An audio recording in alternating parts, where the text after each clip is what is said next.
So I wanted to welcome everybody. Thank you very much for showing up here. I'm Levine Smith, and I'm your host and moderator for the panel. I'm a Global Vice President of Business Development at Accellion, which is a content firewall company. And I'm really excited because part of my job is working with this security advisory board that we have and the CISO community in general. And so today on this panel, we have a very deep level of experience and knowledge, and I'm really excited to be here to get involved in this discussion. So a couple things, housekeeping rules. We're going to be recording the session, as I mentioned. It's going to run about 1 hour, and we're going to be taking questions throughout. There's a Q&A feature, and I'll be monitoring that throughout, and I can interject the questions as they come in. Any questions that we don't have time to answer in this session, we're going to set up a hashtag called Accellion panel question, and I'll repeat that at the end of this so that you can address your questions to the panel and they'll be able to reply in our LinkedIn. And then following this is going to be a short presentation about securing your remote workforce. So without further ado, let's get started. The topic today is going to be the security impact of the coronavirus. And as we all know, everybody that's here on the panel and in attendance has been personally impacted by this pandemic. Everything from, the personal impact is going to be discussed today. The threat vectors that have been coming in increased because of the pandemic. We're going to be talking about, looking ahead, what's coming in terms of budgeting and staffing impact, as well as lessons learned. So without further ado, let's get started. And I'd like to have everybody introduce themselves and tell us several things that have changed over the last 3 months since you've been effectively managing your teams and securing your enterprises from the den of your house. And by the way, I know I look like I'm at the Accellion office, but thank goodness for virtual backgrounds. I am not. I'm in my living room of my home. So let's start with Alan Levine. So I'm Alan Levine. I'm the former Chief Information Security Officer and Chief Privacy Officer for a couple of Fortune 500s, Alcoa and Arconic for about 20 years. Had experience doing data protection at the University of Pittsburgh Medical Center for about 18 years before that. I'm coming to you from my kitchen, where I have a cup of coffee and some notes, and I'm hoping that I'll be able to contribute during this session in a way that'll be valuable for everyone. That's great. And how have things changed, Alan, for you, just effectively managing things? I know you can't see your granddaughter as much anymore, just on FaceTime, but tell us how things have changed for you and what you see I know you're doing advisory work and work for a university. So how have things changed for you? Yeah, well, the good news for me personally in terms of work is that a good portion of what I do is virtual anyway. I work with folks around the world. I have private clients who aren't awake right now. And so, in fact, I have at least 3 private clients I've never met face to face. However, for example, in terms of the work that I do with Carnegie Mellon University as an instructor and also chairing the board of CMU's CISO programs, we have gone completely virtual. And so, for example, last week, we had a midterm practicum scheduled where we would have had 50 or 60 executives arrive in Pittsburgh for 3 days of grilling and testing and a little bit of education from me. And instead, all of that was done by phone, by email, and by tools like the one we're using right now, Zoom or Skype or Teams. And so that's been a change. I think what we've all learned over the last couple of months is that working virtually is not so hard. Lots of us work 24/7 in the cybersecurity field. We're really used to taking phone calls and working with Zoom or Skype or Teams. This is not new. What is new, I think, is that background worry, that concern for human beings, the folks I'm looking at right now on the screen, the folks in my family, the folks that I work with around the world, hoping that they're okay, that they're healthy, that they remain safe and well. And I think it helps to put all of that work that I just talked about in perspective. Good, thank you. Darrell. Good afternoon, everyone. My name is Daryl Jones. I'm the Chief Information Security Officer for Ares Management. I've worked in the cybersecurity field for 25 years in pretty much every role that you can think of. I would say, and the dovetail off of what Alan said, working in IT or in cyber, we've been working remote fundamentally since the early 2000s. I mean, we don't patch during Monday through Friday, right? We work nights, we work weekends. I think the biggest shift from this event has been the business figuring out you can work remote. From, again, we've been doing it for 20 years, and now our marketing teams are learning it. Our ops teams are learning that you can do this and you can still be productive. I'm not arguing that this is going to be the wave of the future, but I'm sure we'll get to this point that this is going to be a lot more normal than it was come January. Yeah, that's for sure. I mean, we're experiencing the same thing at Accellion, and but we were able to work effectively, you know, within a matter of just a day. Essentially, everybody had to go work from home almost immediately. So thank you for that. Let's go to Ryan Smith. Hi, good morning, everyone. My name is Ryan Smith. I'm with Health Catalyst in Salt Lake City, Utah. I'm a strategic advisor and consult mostly technology executives in the healthcare industry, but that includes other types of executives as well. Prior to joining Health Catalyst a couple of years ago, I was a chief information officer at one of the nation's largest healthcare organizations and have served in a lot of different IT roles and digital business roles throughout my career.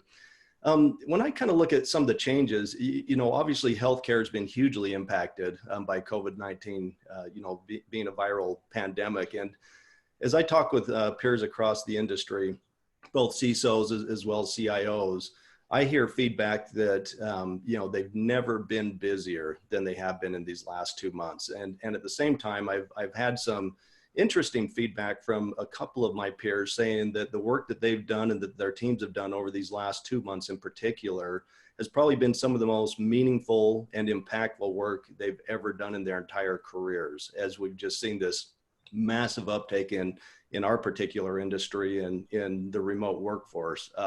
Healthcare being a very conservative, highly regulated industry, like finance and other industries, has been pretty slow, to adopting work at home kinds of policies. And so suddenly we've just had this massive uptake, 1,000% increase or more in a matter of weeks time. And so that's really stretched everybody very thin in terms of being able to enable that type of remote workforce. And just like Darrell mentioned, it's been really interesting to see the adoptance and the acceptance of all of these, especially corporate roles, that lend themselves pretty well to work from home. But it's definitely caused a lot of challenges. I've never, we're all finding that we're probably balancing family and work responsibilities more than we ever have in our working careers. I have 2 sons in college that are suddenly here at home doing classwork every day, kind of like Alan had mentioned. I've never done more math consulting in my life than these last 6 weeks. And it's making me pull my hair out. So anyway, but I'm getting better at math, so I guess it's all good. Yeah, that's good. I mean, the personal aspect of this is really it's just as important. And I mean, I have 2 daughters as well, and I live in San Francisco, and fortunately they live in San Francisco as well, but one had a panic attack the other day because she thought she had a fever and she didn't have a thermometer. So I had to do a drive-by with my thermometer to see, and then calm her nerves down so that she could go back to work, at home. So anyway, there's just a big personal impact of this as well. So I'm going to turn it over to Sergej. It looks like he's on top of the world, actually coming from Germany. So go ahead, Sergej. Sergej, I'm the Chief Security Officer for Central Europe at Palo Alto Networks. I'm in this role since 1.5 years. Prior to that, I was working for more than a decade in the financial industry, building and running cyber defense, cyber hygiene, and other teams. And I think what changed for me, and I can just agree to all this, because before before me. I think there's a lot, from business point of view, a lot of similarities we've seen already in the digital space in the past, right? I mean, the true challenge for me personally was that I had to see how I can replicate, school conditions at home, because I have two small kids. And I've tried initially to keep us about the open door policy, because of course everybody was a bit worried what is happening, spend a bit more time with the family. So that was a big change and challenge for me initially as well, and for the family.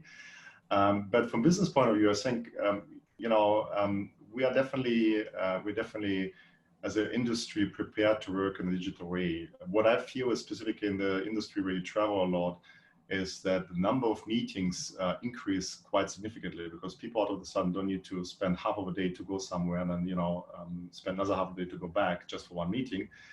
Instead, they have 5 or 6 meetings so close in between, right? Mm-hmm. And I think the pressure is definitely rising in some of these areas or industries. And in general, I also like some of the new things which I've discovered through COVID. I think I sort of found some new communities because of the social distancing.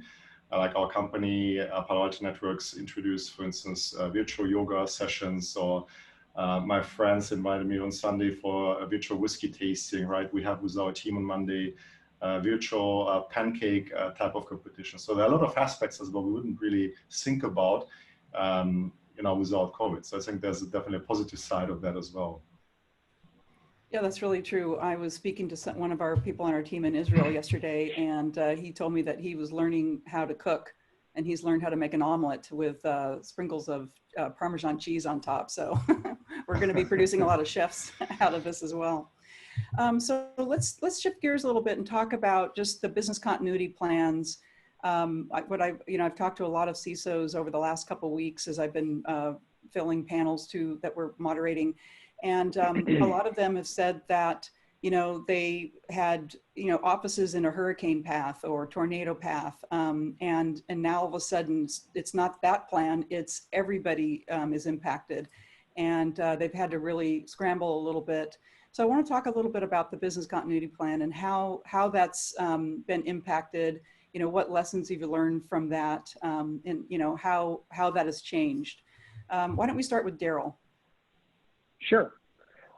There's 3 elements to this I think are really important. When people are going through their BCP DR plan, and it goes back to what you just stated, they build for a crisis. They don't build for operations. So they build for 20% of capacity, 30% capacity based on what the risks are to the organization.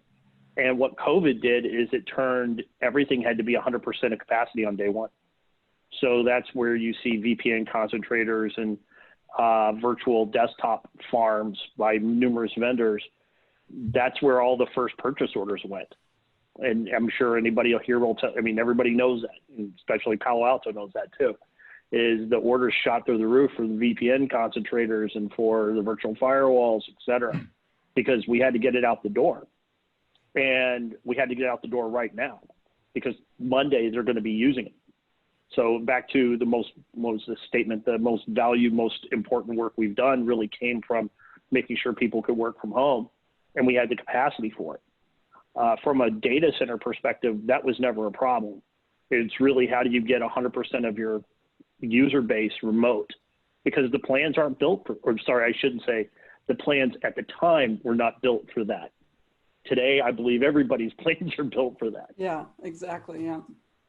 Yeah, good point. Ryan, what do you see in this area? Yeah, one thing in our industry, and maybe it's similar to other industries, but a big challenge has been, again, back to this kind of conservative risk posture. Not a lot of BYOD was allowed to connect directly to the network and to company assets and things like that. And suddenly you have this massive workforce that had all been in office that shifts in a matter of weeks to home, and there wasn't enough laptops, and you couldn't order laptops fast enough. And so it has really forced, a lot of organizations to rapidly kind of readdress some of their risk postures and some of their security processes to, figure out how can we allow people to work from whatever device they have at home, knowing that these devices are, their children are sharing them, to need to be online with school, ... And to be able to still be able to securely, connect to the network, et cetera, and get to the resources that they need. And so, like Darrell said, also just a massive uptick in infrastructure, remote access infrastructure to be able to connect people, et cetera. And then on top of that, at least in healthcare, we've all have seen the news across multiple countries where you have clinicians, physicians, others that are volunteering their time and crossing state borders and practicing now, back on the East Coast, up in the Pacific Northwest, et cetera, where we have had real hotspots, and we've had a dearth of frontline healthcare workers. And so this again has really pushed a lot of regulatory boundaries and things like that in terms of how to credential people, how to get them onto systems, how to where you just don't, a lot of our normal security processes have really had to be revisited on a very rapid basis to get people in front of the right data, in front of the right screens, to be able to get their jobs done, to be able to take care of people. Yeah, and how, Alan, how are you seeing that? Are you incorporating that in coursework, or how are you thinking about these business continuity plans and how they've been impacted? Yeah, so fortunately for the stuff we do at Carnegie Mellon, there hasn't been much of a shift, but for some of my clients, the phone calls have been very worrisome. They begin with, I have no idea what to do.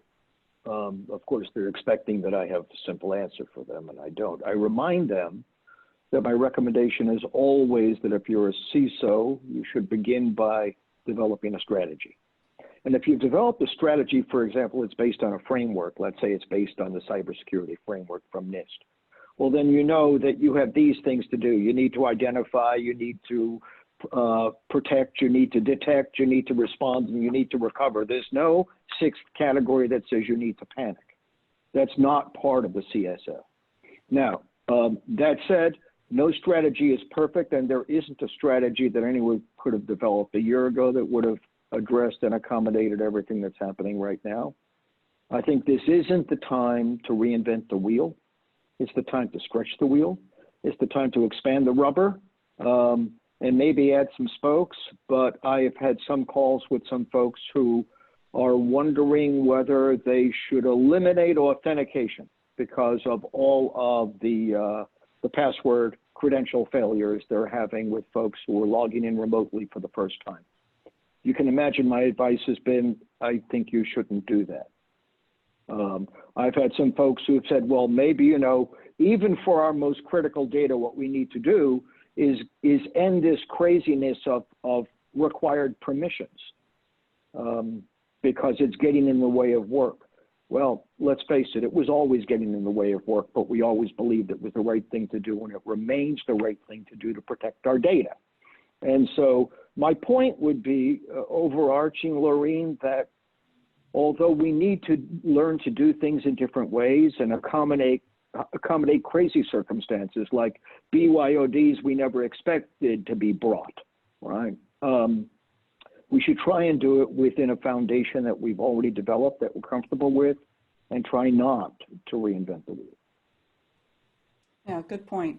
And Sergej, how are things, with Palo Alto Networks? So I think I would call the COVID-19 event is what we call in the financial industry a black swan event, right? Nobody really had seen this coming. And I think there's a very nice analogy as well from the business point of view. And while in business we plan for success, and cybersecurity we plan for failure, but we also understand that resilience, which is required in such a crisis, comes always with a cost, right?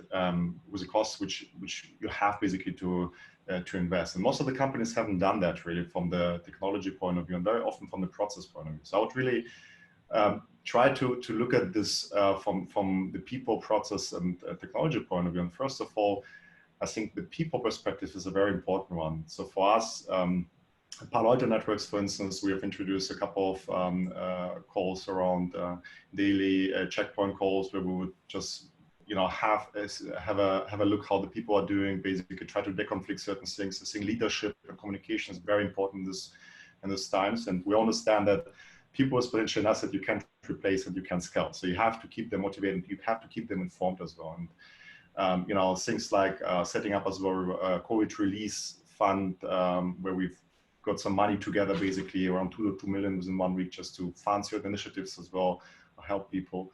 Technology-wise and process-wise, I think with a company, because we are very SaaS-driven, very dynamic in nature, I think we didn't have really problems to scale up. From customer point of view, it was definitely a problem, right? And a lot of things were already set, like remote connectivity, email security, things like two-factor authentication. All that is not present with most organizations out there who are not digital enough, right? Or who have not really started to invest into this resilience or remote working type of scenario. And that's, of course, something where they have a very, very hard power struggle right now, because they have to deliver within a couple of weeks in order to ensure the business continuity. Very good, yes. And we actually have a question from somebody from the audience, and actually just thank you who asked this question. Leads us right into our next topic, which is, we've been talking about processes and the business continuity plans addressing the people and the processes. But, really what you are all, hired to do is protect the company from vulnerabilities. And as we all know, there's been just a huge increase in phishing attacks, and just the threat vectors from many different angles have increased around COVID. And we experience it at Accellion as well. And we go through training all through the year. We're FedRAMP certified, SOC 2, and the whole, all the acronyms. So we have continued training on that. So it's kind of front and center for us as well. But one of the questions is asking, have you found that the threat vectors are exploiting the changes in business process and the business continuity, and looking to exploit weaknesses in the authority chains? So why don't we shift gears, and we'll start with Alan talking about the threat vectors and what you're seeing, and how companies are addressing, how you and your company, but also in general, how they're being addressed. Sure. So, I think if there's one category that I think is on an uptick, there may be many, but one that I've identified, it's business email compromise. Because you're very right, Lorraine, there are fewer links in the hierarchy and the chain that would normally do approvals. Those approvals have been short-circuited in many ways for many companies. And so that, that ignominious request that you get by email from your CEO to wire money to somebody in another continent, that would have gone through some verifiable checks if you had the right kind of program in place in the past, a simple phone call to a switchboard. Some of those steps are being concatenated so that somebody who might have thought about making that phone call is no longer in the loop. I think that has been the single place where I've seen an increase at the vector level. Now, we've also seen an increase at the content level. And so, it used to be that we, as in cybersecurity, worried about that email that contained a link or an attachment for a $5 Amazon gift card. And we all know where that would have ended. Well, now that content is not an Amazon gift card. It's some kind of solution or remediation for the COVID virus. Click here because we can get you all the masks you want. Click here because we can get you a therapeutic that no one else on earth knows about, but you need to click here. And invariably, I always say that users generally are just like all of us. They are gullible. They will find a $5 Amazon gift card offer pretty appealing, and that's the strife that we as cybersecurity professionals have to deal with every day. But what's more appealing is an offer for something, if you only clicked on it, that might keep you alive, that might keep your family alive, that might make this pandemic go away for the people you love. And so in terms of not just vector, but in terms of content, I'm seeing distinguishing characteristics that are very alarming. Yes. Darrell. If you look, I mean, we report on a daily basis. So we have, I mean, I look at the mail, I look at our, you know, our spam filters, et cetera, and we're within a standard deviation of everything from where we were in February or January. Now, the content has changed, but the techniques haven't changed at all. So what we've done from that perspective is, you know, business processes that are email in origin or email in process, we've sat down and chatted with them and stated, you know, this is what the world is doing. And we've given COVID specific training to our users around mail and even social media. You know, there's a tremendous uptick on to what Alan was mentioning about how targeted ads in social media are focusing on, they're targeting your kids, they're targeting your spouses, they're targeting those folks that they need to be aware that what we train in the corporate America is actually spilling out into your personal lives. And now everybody's working remote. We're using, as Ryan said, sharing equipment.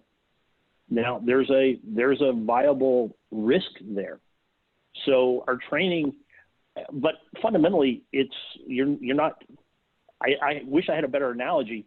We're just training people not to walk down a different alley, right? We, you know, don't walk, as a kid, you were told, don't go down dark alleys.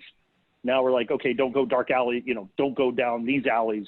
It's the same training, just a little different to the situation. Yeah, I agree.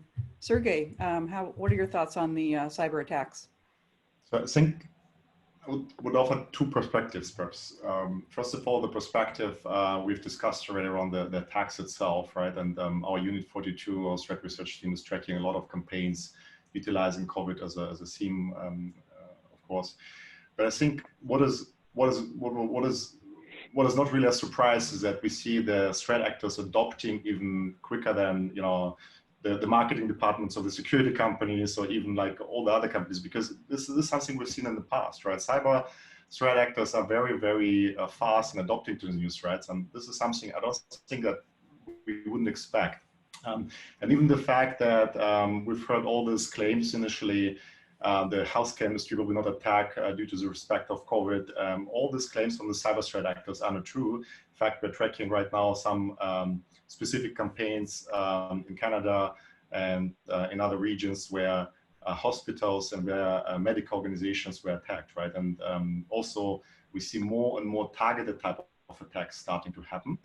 But all that is sort of expected and will definitely grow, because from the economical point of view, cybersecurity is to me an economical problem, right? In the regions where we see few economies and where we will see some layoffs of good, smart people, we might see as well an increase of cyber threats, because these people will try to find for new revenue streams, right? Just to feed their families. So we can expect definitely a growth there.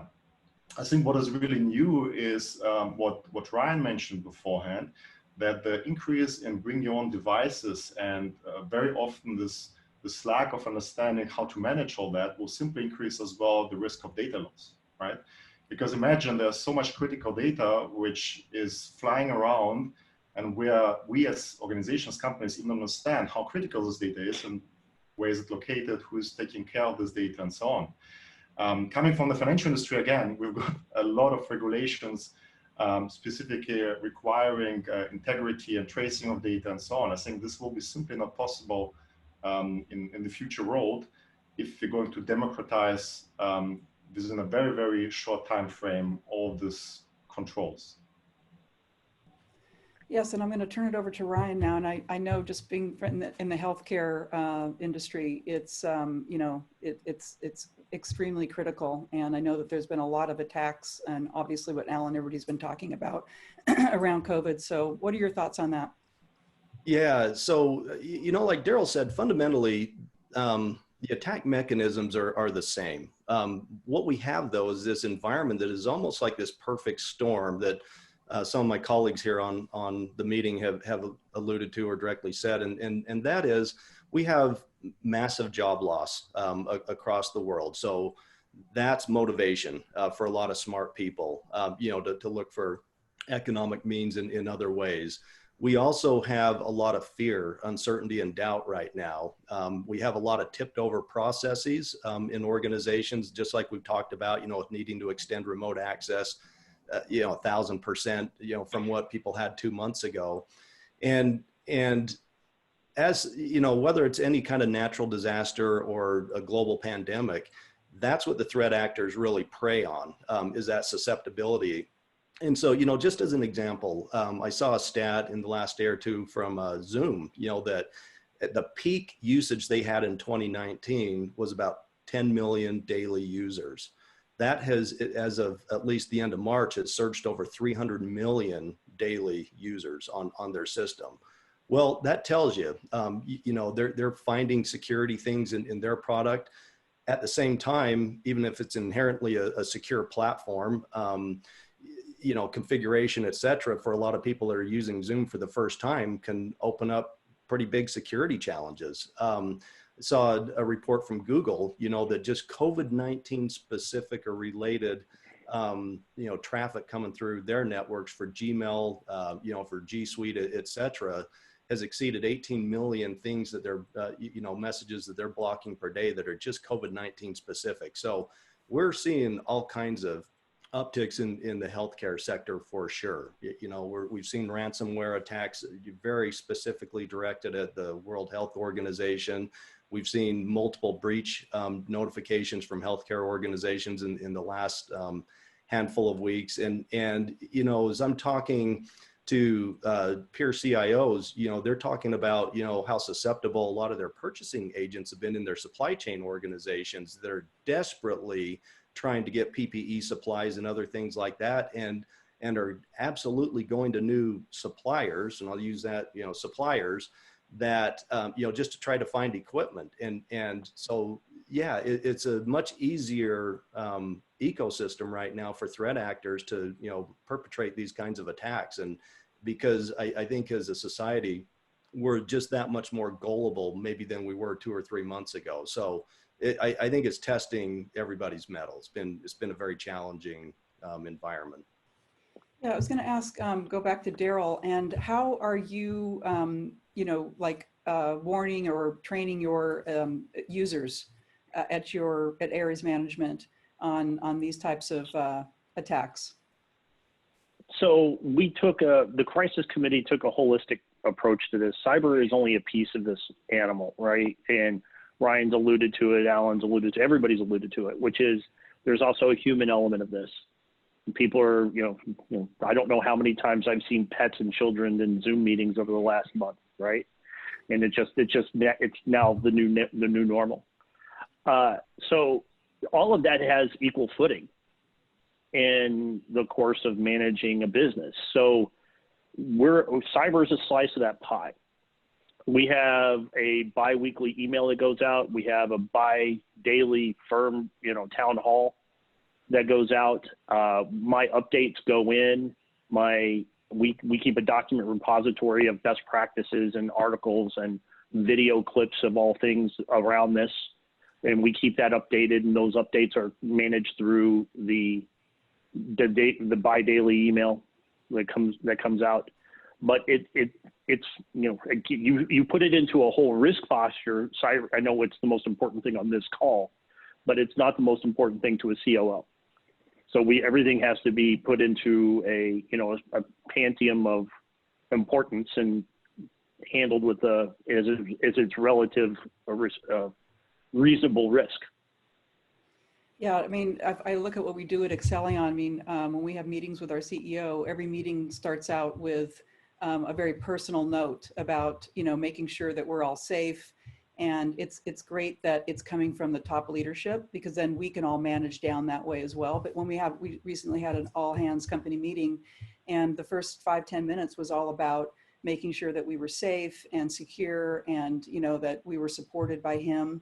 And I think that's really important. And then, talking about, when people are calm as users, or employees of a company, then it's easier to think straight. It's easier to look and decipher what content is coming in. Like, that doesn't really look right. So I think that the people aspect of it is really important, and the leadership is really important as well. And I know that before the pandemic, you know, I've talked to and like out in the community doing CISO interviews and things, and talking about how you get a seat at the table and get really taken seriously when you oftentimes don't have a budget at the board table. And I've heard a lot of people now talking last few weeks that that's completely changed now, that it's, you know, having these very frequent meetings at the board level, upper management level, like how are we going to address these things? And the CISO has been front and center taking the lead. So Sergej, what do you see at Palo Alto in terms of how, you know, the employees are being trained and things like that to look for these types of attacks? Right.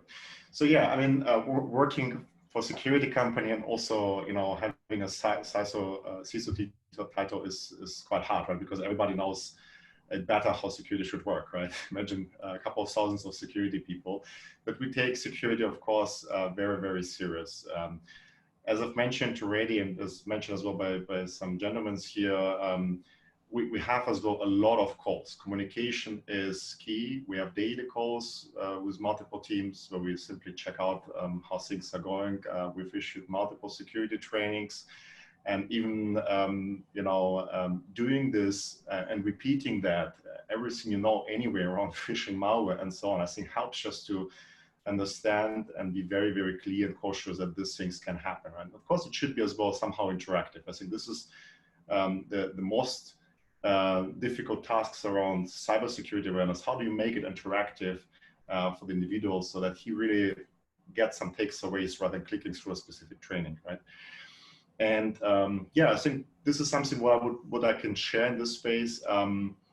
Having seen also some customers engaging at a very senior level, like CEO board level, directly with employees on a regular basis, which was potentially in the past only done once a year or half a year, is I think something where I would see a huge lessons learned to all of us, not just during the COVID and crisis time, but keeping this really close contact to the leadership, to all the employees, or from all employee point of view, I think is important. Yeah, that's good. And I do think like it's a good transition into lessons learned and looking ahead. I think that, you know, everybody's speculating what's going to be the new normal. And I don't think that we're going to go back to what's really normal as we knew before. I think that and there's a lot of silver lining in all of this too. So I think we're going to have some good changes going forward. So why don't we address like hindsight 2020?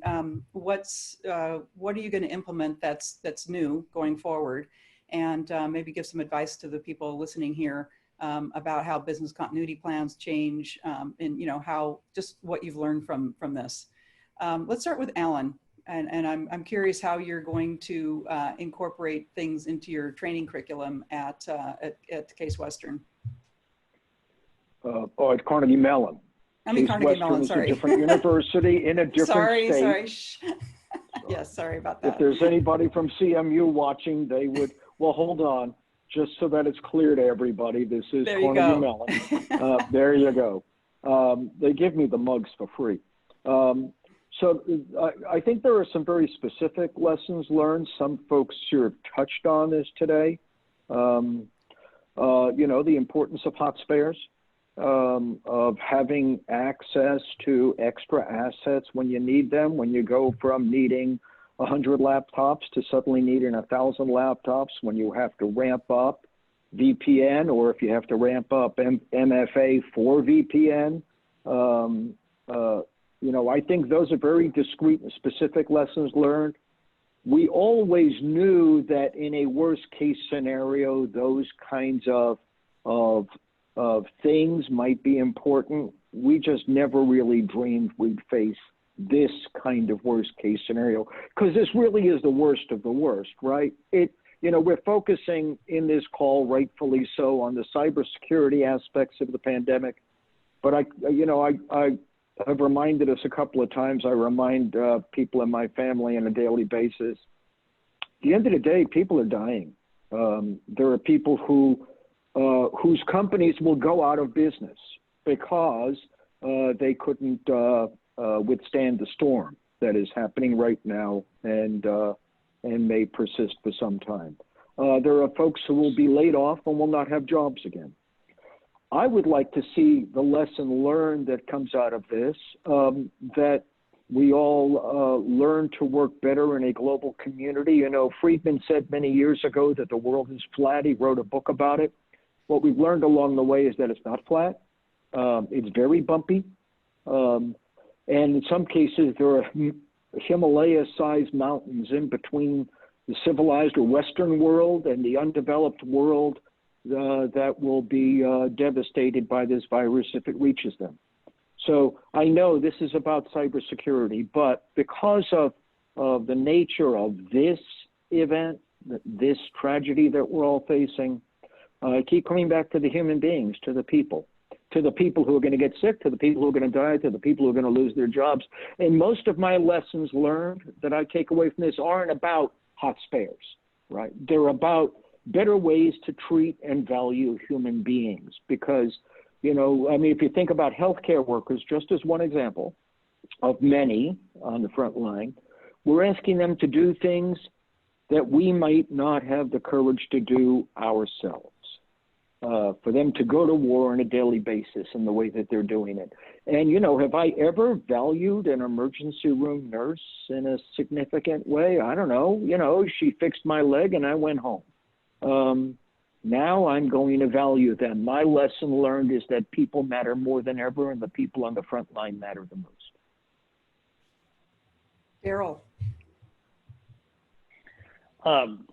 Agree with everything Alan said, but I guess the lesson learned that we're taking away is a little different and more tactical.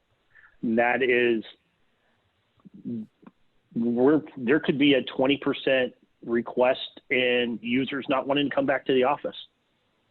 So this solution that we built for the pandemic may become the new operating model from a cyber IT perspective. 20% of our population have already desired not to come back to the office because they find this works better for them.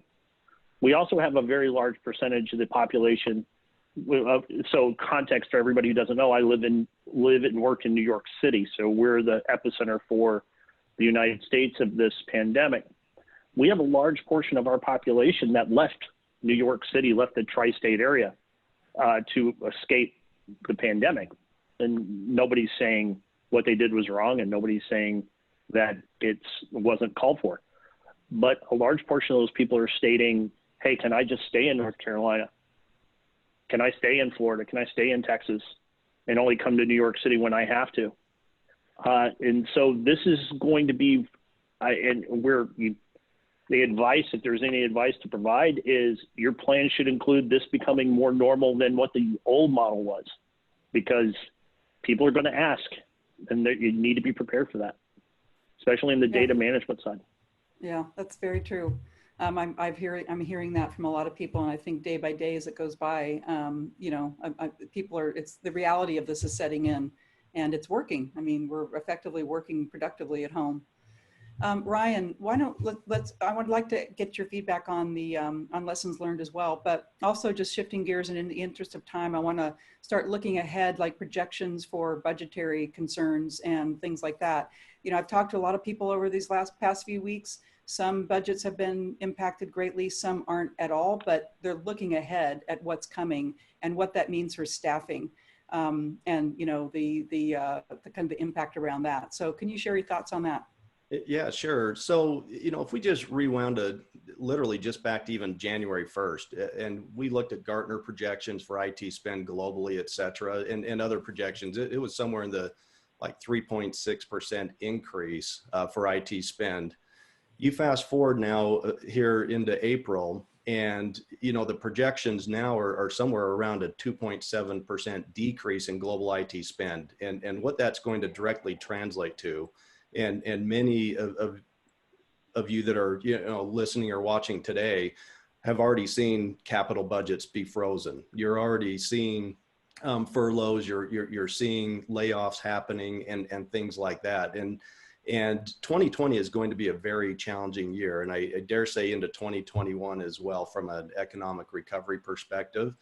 And So as we kind of look forward, you know, some things that I would recommend looking at, especially, you know, for organizations and, you know, from a security perspective that haven't got really solid deprovisioning, you know, processes in place, where you used to maybe be handling, depending on the size of your organization, 10, 20, 50, you know, deprovisions a day. Suddenly you may have orders coming in for 1,000 to 2,000 per day, you know, that you're having to deal with. And if you don't have a single authoritative source to, you know, disconnect a user from all of those systems, well, there's a huge risk that people that are no longer affiliated with your organization still have direct access, you know, to systems, maybe not remote, but other ways. And so that's something that I think, you know, we all need to be worried about and cognizant of. A second thing is, if leadership has ever mattered, it's going to matter as we look forward. As Darrell mentioned,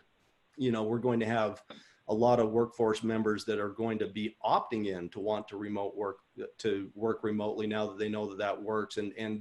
And once we get through this immediate crisis, I think we're going to have a lot of employees, especially our best employees and team members, that are going to be testing, you know, their organization's cultural fabric and DNA to see how employee friendly some of these policies and things will be. And so, you know, as CISOs, as technology leaders, et cetera, I just suggest, you know, to be as business agile as possible, be as flexible as possible. And obviously we don't want to compromise security, privacy, et cetera, but your organizations more so than ever, you know, to make it through economically, to make it through from an employee relations perspective, to make it through from a customer relations perspective, are going to need you to stand up and step up in new ways, and to be, you know, to be able to put on your business hat in essence and help your business to succeed. And sometimes that will mean challenging some of your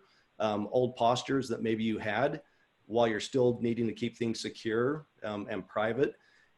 You've got to force yourself to look at new ways, you know, to offer more flexibility and agility, you know, back to the businesses that you're serving. That would be a couple recommendations. Okay, good.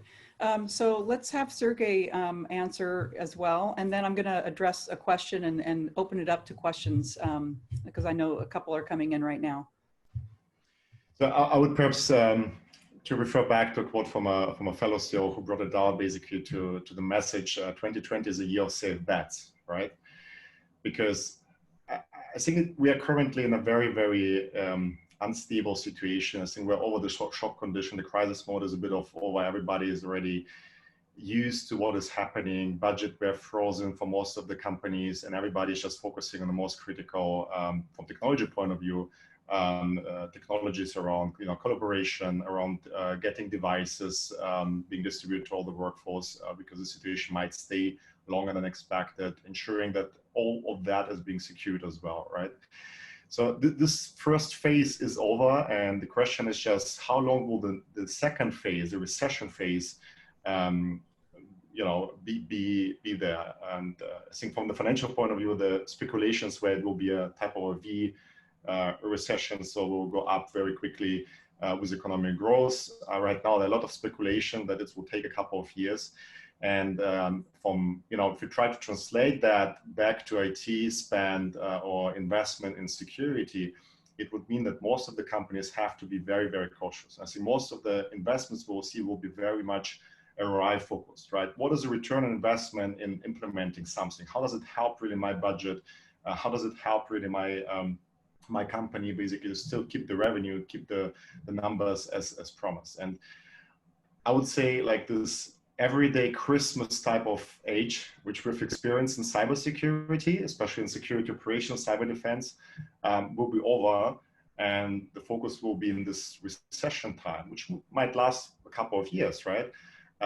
Will definitely be very much economical focused, which is a bit new, I think, for most of the companies. And the question will be, of course, how can companies make use of it? And I would like to turn around the lessons learned questions you've mentioned, Lorraine, and try to provide a recommendation, because I think this crisis is definitely a chance, an opportunity as well to make things happen which you wouldn't be able to achieve beforehand. because for most of the traditional companies, I think we have sort of a lack of digital culture, right? Most of them are maintaining a huge amount of product zoos requiring 20 approvals before new servers are getting implemented, and so on and so on. And this is not going to work in a digital world. You have to make everything very smooth and very, harmonized. And I think this is, for large incumbent companies, this is a huge opportunity, a huge chance to use this crisis, right? And be reminded what Churchill said, never waste a good crisis, in order to kick off transformational programs and use this crisis to drive change. With that, I would like to hand over back. Yeah, that's great. That's very good. I mean, as we've all seen, I've seen a lot of this in the media too, about all the different companies that have started in a crisis and all the different innovation. And I think we're going to come out of this with a lot of that. I mean, even my daughter, handcrafting a mask because she couldn't find one on the internet. So there's a lot of innovation. It's a very simple example, but there is a question, and it says, as traffic patterns have fundamentally changed, are you finding the multi-level AI-based threat detection engines are starting to become inaccurate, fail as the training model is now less relevant or accurate? Why don't we see, Darrell, can you address that? We're not seeing that. So we're not seeing an uptick in our false positives, but I think it also comes down to our deployment model. We do not provide a BYOD model. What we provide is virtual desktop environment. So if you need to use your own device, we already have a scenario for that. The data stays in the data center. And then if you're going to come in, you're coming in on our corporate laptops that are VPN only. If you want to get to any service, internet or otherwise, you have to connect back to our VPN. So fundamentally, our traffic patterns haven't changed, and we haven't seen an uptick in false positives. And it's only because of our configuration, our remote access configuration. Okay. Alan, maybe somebody else who has a different model. Yeah. Yeah, I just see weigh in. What are your thoughts on that, Alan? Yeah, I think that's actually a really good question because, artificial intelligence and artificial decision making is based upon machine learning. An asset needs to learn certain behaviors first and then can opine over time on what those behaviors might mean in terms of data. If the traffic patterns change, if the behavior, the underlying behavior changes not just a little bit, but changes significantly, as we've seen over the last few months, for example, with remote access into corporate networks, I think it would take a lot of time for those AI-rooted systems to redevelop a baseline for what normal behavior should look like. Because right now, certainly, by most measures, current behavior would be extraordinary, right? For something like remote access, for most companies. It would be so much more than it is normally. So I hate to use a worn phrase at this point, but I think there's a new normal for many things. And one of the things there's a new normal for is the interpretations of behavior that AI needs to calculate in order to make good decisions. I think right now, probably it's making some bad decisions. And I'm basing that solely on the fact that the underlying behavior that it's doing the analytics on is so dramatically different from what it would have been in a previous baseline. That's a good question. Yeah, Ryan, what any thoughts on this particular question? Yeah, I agree with Darrell that, for most of the vectors, I haven't been hearing too much in terms of needing to retrain the models. For a couple of vectors, though, and Alan certainly alluded to one of those being the remote access, but also on the social engineering side, we're seeing some normative changes around the baselines, and definitely people are doing some retraining of their ML models. Okay. Oops, just to add as well a couple of points on that one. I have a quantitative mathematics background in this space, and I think what is really important to understand is in cybersecurity, if you apply machine learning to that, as already mentioned by Alan, you try to train a machine based on a specific behavior, right? And you can apply, therefore, machine learning in a whitelist type of approach or blacklist type of approach. The whitelist approach could be, for instance, if you would just analyze all of the traffic and try to understand what is an anomaly. An anomaly in cybersecurity doesn't work. It doesn't work because there's always, your traffic is going always to change because there will be new protocols, there will be new machines, new behaviors in the network. The most accurate way would be to apply machine learning on the blacklist, in a blacklist type of approach, because you understand certain tactics of the attack or data leakage, and based on that, try to identify. And if, in fact, we've confirmed already in the discussion previously that the tactics remain the same. A port scanning, a lateral movement, a data leak, pretty much remained the same. There's not so much change right now we're seeing. And therefore, I think that there might be certain adjustments because of, depending on how the model is based, there's more data, coming from certain type of machines and going out to the internet. But I think in general, the models would work if they're applied in a blacklist type of approach and not whitelist. Okay, very good. Thank you so much. We're at the top of the hour now. I feel like this went by so fast. There's no more questions coming in, but we are going to set up the hashtag. So if anybody from the audience wants to submit a question, you can go right ahead and we will publish the answers on our LinkedIn page. I'm going to turn it over to, so thank you panelists very much for joining us today. I really appreciate your time and effort. I know the audience does as well. Accellion. Protect your data from leaks and threats with an enterprise content firewall.